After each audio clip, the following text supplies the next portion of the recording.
So this is our elevator speech, and I've actually now walked you through all of the elements of this. The community-driven recovery and transition project uses disaster scenario planning, and that's what we use. That's the scenario to gather a team to build a framework that leads to a resilient, just, and sustainable future. By working in sector teams such as food, housing, well-being, government, and the economy, frameworks are created that embody the values of regeneration, cooperation, equity, inclusion, and decentralization. Once the frameworks are done, all the sector teams come together to integrate and cross-check the frameworks to build a unified framework for recovery and transition. I'm going to talk a little bit more about this later, but we actually think that integration is key, and we think that we didn't get as far along in that as we wanted. Siloing is a major problem right now in the way that we solve problems. New slide. So this is our process. As I mentioned before, before the project began, the New Era Convergence developed the values basis for the project.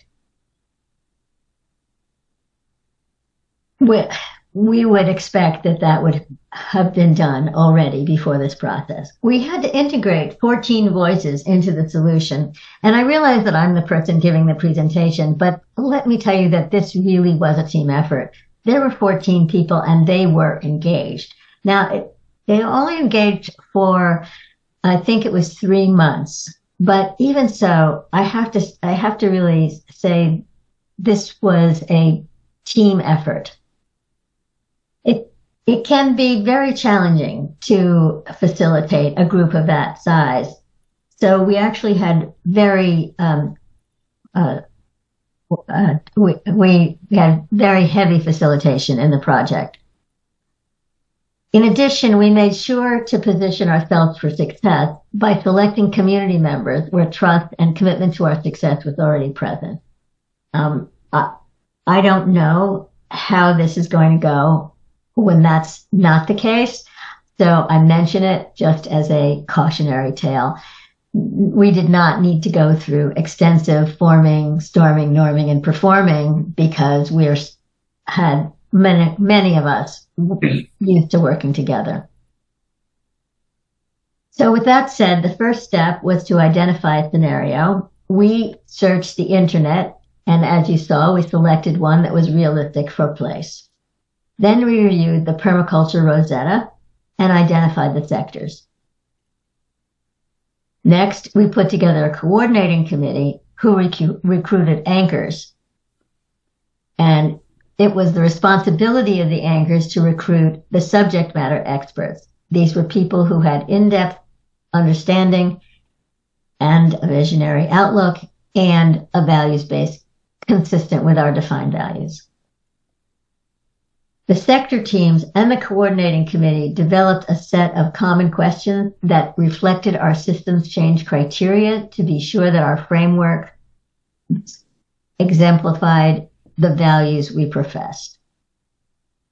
Sector teams develop a community response for recovery, first developing a framework and then answer to the common questions. We experienced rich dialogue. As sector frameworks were developed, sector representatives would periodically meet with facilitated discussions with the coordinating committee to discuss plans and changes that needed to be made in light of other plans and assess the benefits and synergies possible. On June 10th, 2023, sector anchors presented their frameworks to the other sectors and made requests. The requests might look something like this. The well-being sector would ask the housing sector to be sure that there were places to convene. They don't build things, the housing sector does.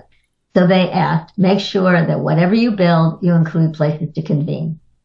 They also asked, well-being also asked that people not have so many hours to work because this inhibits personal growth.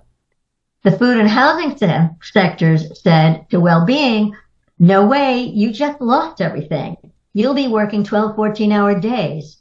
So well-being said, oh, okay, but only for those that can. And we will offer nutritious food, massage, and acupuncture after work and be sure that all their bodies stay strong. So this kind of integrated plan and this kind of discussion occurred on June 10th. And then the plan was that on June 28th, each sector offered a revised plan that incorporated the updates and was reviewed until the final integrated plan and presented to a pretty diverse population. We did not invite the community until June 11th because there was no way, this is the coordinating committee now, there was no way we knew whether there was actually going to be a framework that got produced. But they were excellent.